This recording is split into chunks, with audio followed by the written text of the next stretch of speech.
2026 इस साल कई बड़ी फिल्में आने वाली है और कई फिल्मों के लिए एंटिसिपेशन एक अलग ही लेवल पे है। उन्हीं में से एक फिल्म है रामायण, जिसका हाल ही में ट्रेलर रिलीज हुआ था, जिसमें इस बार बिगर स्टार्स, बिगर बजट, हॉलीवुड लेवल वीएफएक्स भी है। लेकिन ट्रेलर देखने के बाद लोगों का रिएक्शन था कुछ ऐसा। हर जगह जाके इन भाई साहब ने मुंह फाड़ा है, छीना चौड़ा करके ये बोला है कि हमने 4000 करोड़ रुपए लगाए हैं, लेकिन ट्रेलर को देख के 4000 करोड़ की लागत तो कहीं से भी नहीं। I think this trailer is a step above the one we previously saw, even though it still has flaws that need to be called out. यहाँ पे इस मूवी के ट्रेलर के अंदर काफ़ी सारी चीज़ें मुझे एवरेज भी लगी, काफ़ी सारी चीज़ें बहुत ज़्यादा अच्छी भी लगी, लेकिन ओवरऑल ट्रेलर देख के मैं बोलूँगा कि मुझे ट्रेलर एवरेज ट्रेलर लगा। वो एफर्ट्स नज़र आता है, इवन ट्रेलर भी अच्छा है, कुछ ज़्यादा ख़राब फील नहीं होता है, बट स्टिल वो एक्स्ट्रॉर्डिनरी वाव मोमेंट आपको कहीं भी मिलता नहीं है। सो ट्रेलर इज़ ग्रेट। मुझे पर्सनली ट्रेलर देखते टाइम बहुत मज़ा आया, लेकिन पता नहीं क्यों मैं जब ये ट्रेलर देख रहा था ना, तो ऑटोमेटिकली मेरा जो सबकॉन्शियस माइंड है वो इस वाली रामायण को इस वाली रामायण से कंपेयर करने लग जाता है।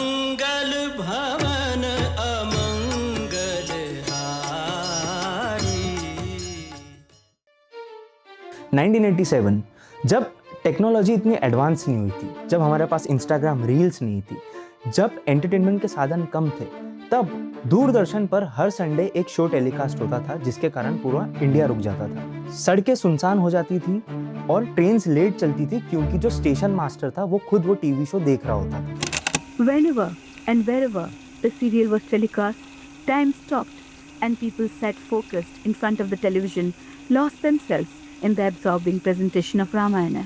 At many places, rituals were performed as an invocation before the actual telecast. और ये यहीं नहीं रुका। 2020 में जब लॉकडाउन लगा था, जब पूरी दुनिया अपने घरों में बंद हो गई थी, लोगों के पास एंटरटेनमेंट के ज़्यादा सोर्सेज नहीं थे, तब वापस से ये शो को टेलीकास्ट किया जाता है 33 साल बाद। और टेलीकास्ट होते ही ये सारे रिकॉर्ड्स तोड़ देता है और दुनिया का सबसे ज़्यादा देखने वाला शो बन जाता है with 7.7 crore watching in just one day. और ये जो आजकल के नेटफ्लिक्स और ये HBO वगैरह है, ये अपना टक्कर नहीं है, मतलब कुछ भी नहीं है। आग में हाथ डालोगे जल जाओगे, तुम समझ नहीं रहे हो। यस, मैं बात कर रहा हूं उस शो की जिसका बेंचमार्क आज तक नहीं टूट पाया है, the Ramanand Sagar's Ramayan. So welcome to the episode 5 of made in chaos, जहां हम सिर्फ फिल्म्स और शोज नहीं देखते, हम ये देखते हैं कि वो बने कैसे। और आज का एपिसोड है रामानंद सागर जी की रामायण पर। और आज हम ये डिस्कस करेंगे कि उस रामायण में ऐसा क्या था कि उसे आज तक कोई रिप्लेस नहीं कर पाया, उस इमोशन को कोई रिप्लेस नहीं कर पाया, उस फीलिंग को कोई रिप्लेस नहीं कर पाया। तो चलते हैं वीडियो की तरफ। हर मूवी या शो की शुरुआत होती है कैमरे से, लेकिन रामायण की शुरुआत हुई थी स्विट्जरलैंड से। 1976 स्विट्जरलैंड में रामानंद सागर जी एक फिल्म की शूटिंग कर रहे थे जिसका नाम था चरस। एक दिन शूटिंग खत्म होने के बाद वो अपने बेटों के साथ एक कैफे गए। वहाँ पे वेटर जब उनका ऑर्डर लेकर आया तो वो उसके साथ में एक ब्लैक बॉक्स लेके आया, जो कि एक कलर टेलीविज़न था। अब इंडिया में टेलीविज़न तो आ चुका था, लेकिन कलर टीवी अभी तक नहीं आया था, और रामानंद सागर जी के लिए कलर टीवी देखना एक बिल्कुल ही नया एक्सपीरियंस था। उस दिन वो देर रात तक टीवी के सामने बैठे रहे और फिर उन्होंने वो डिसीजन लिया जिसने उनकी पूरी ज़िंदगी बदल के रख दी। उन्होंने मूवी इंडस्ट्री को क्विट करके टीवी इंडस्ट्री में एंट्री लेने का सोचा, और उन्होंने डिसाइड किया कि वो मर्यादा पुरुषोत्तम श्री राम की कहानी लोगों तक पहुँचाएंगे। और हम सब ने ये डायलॉग तो सुना ही है कि अगर किसी चीज़ को पूरी शिद्दत से चाहो तो पूरी कायनात तुम्हें उससे मिलाने की साजिश में लग जाती है। बेकार है ना यार एकदम यार।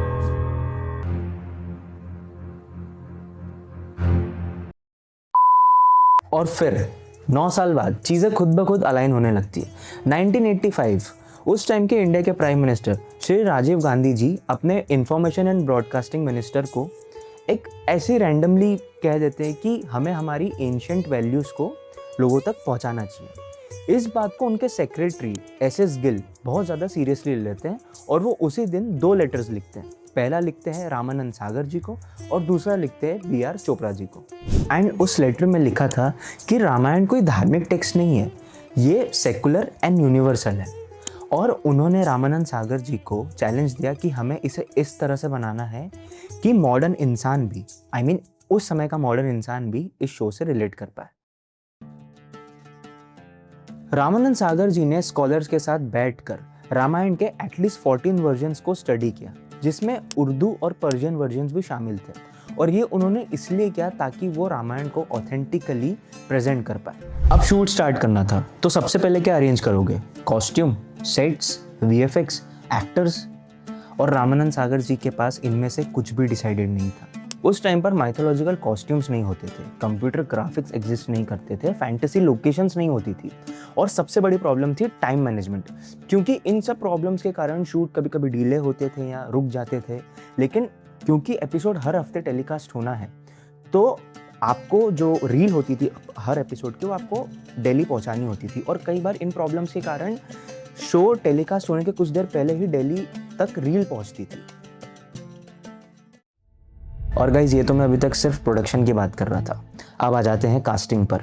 अरुण गोविल जी, जो अभी वाली रामायण में राजा दशरथ का रोल प्ले कर रहे हैं, उन्होंने रामानंद सागर जी के रामायण में राम का रोल प्ले किया, ये हम सबको पता है। लेकिन आप लोगों को शायद ये नहीं पता है कि इनिशियली उन्हें रिजेक्ट किया गया था। उन्हें बाद में बुलाया जाता है भरत और लक्ष्मण के रोल के लिए, लेकिन वो उन्होंने रिजेक्ट कर दिया था क्योंकि उन्हें सिर्फ राम वाला कैरेक्टर ही प्ले करना था। और इसके कुछ दिनों बाद रामानंद सागर जी उन्हें बुलाते हैं और सिर्फ एक छोटी सी बात बोलते हैं कि एक सटल स्माइल करके दिखाओ, एंड रेस्ट। आप सबको रावण की वो हंसी तो याद ही होगी। अरविंद त्रिवेदी जी, जो कि एक्चुअली में केवट को ऑडिशन देने के लिए आए थे, लेकिन रामानंद सागर जी ने उन्हें देखा और उनकी बॉडी लैंग्वेज देख के उन्हें लगा कि शायद he is good for Ravan, और उन्होंने 300 लोगों के ऑडिशंस लिए रावण वाले कैरेक्टर के लिए, एंड देन फाइनली उन्होंने त्रिवेदी जी को कास्ट किया। ऑल्दो उन्होंने इतना सब होने के बाद भी इस रोल के लिए मना कर दिया था, लेकिन फिर परेश रावल जी आते हैं और वो उन्हें कन्विंस करते हैं कि this is one in a life time opportunity, तो तुम ऐसे मौके को जाने मत दो and play this character, it's a very great character. And उसके बाद हमें मिलते हैं हमारे ग्रेट रावण। रिपोर्ट्स ये भी है कि इस रोल के लिए अमरीश पुरी जी को भी कंसिडर किया गया था।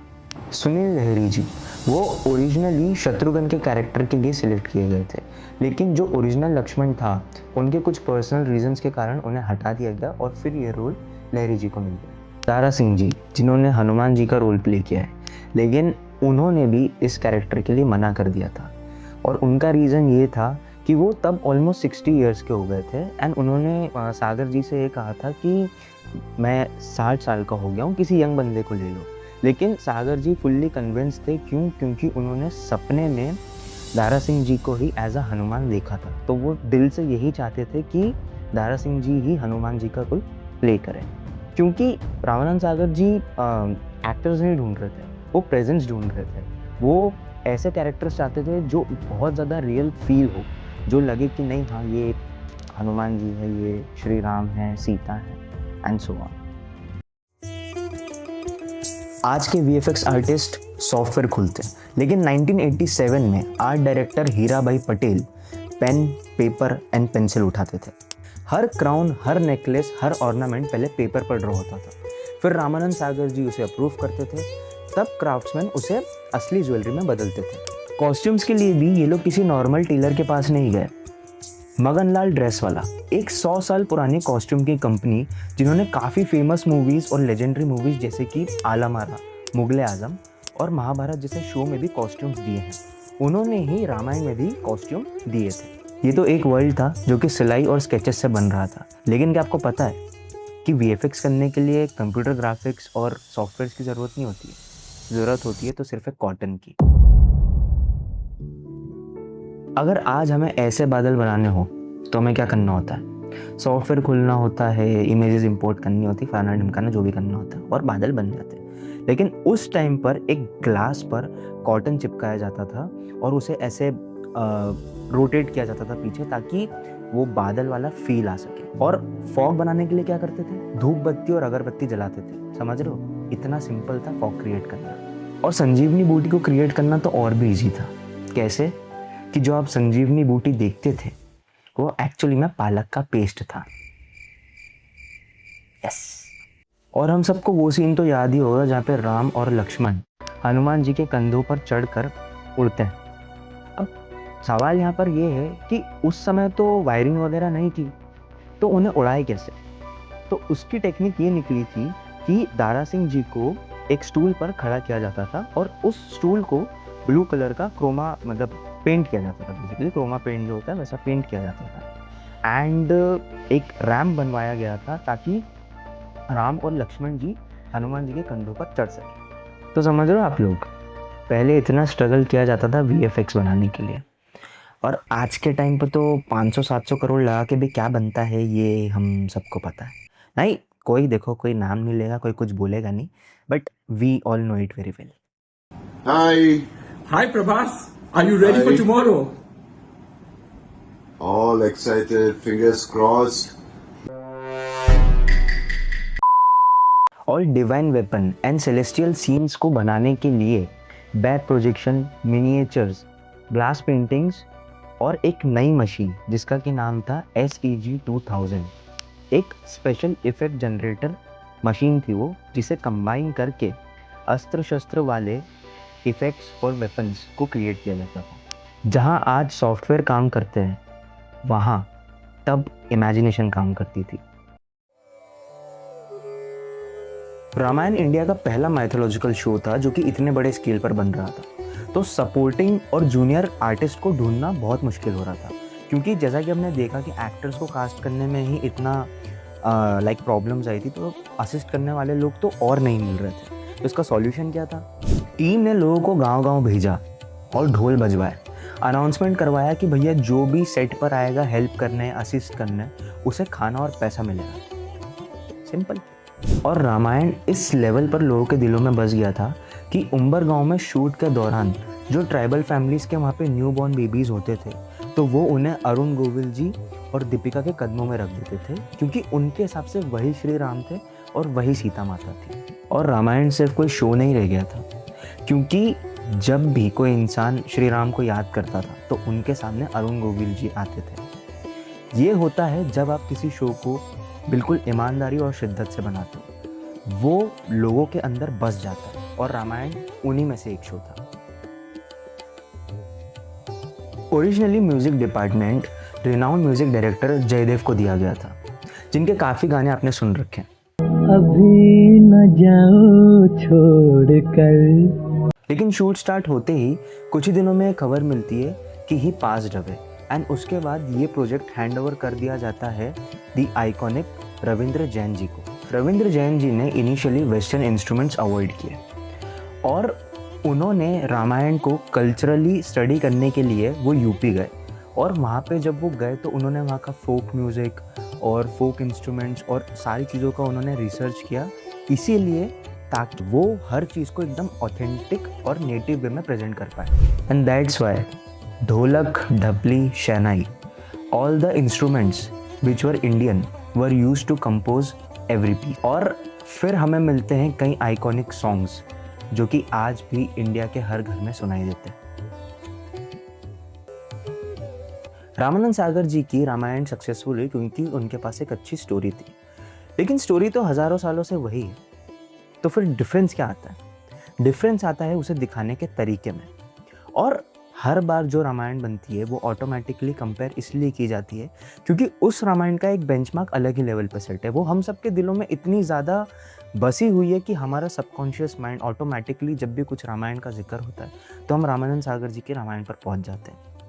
और यही रीज़न है कि जब आपके पास रिसोर्स कम पड़ जाते हैं तो क्रिएटिविटी आती है, जब क्रिएटिविटी कम पड़ जाती है तो इनिशिएटिव आता है। मतलब इनिशिएटिव उस चीज़ का कि हम किस तरह से, अगर हमारे पास कोई भी रिसोर्सेज नहीं है तो हम कितने प्योर वे में उस चीज़ को दिखाना चाहते हैं, वो चीज़ मैटर करती है। So I really wish and I really hope कि जो नमित मल्होत्रा जी की रामायण आने वाली है वो भी उसी इंटेंशन के साथ, उसी प्योरिटी के साथ बने जिस तरह से रामानंद सागर जी के रामायण बनी थी।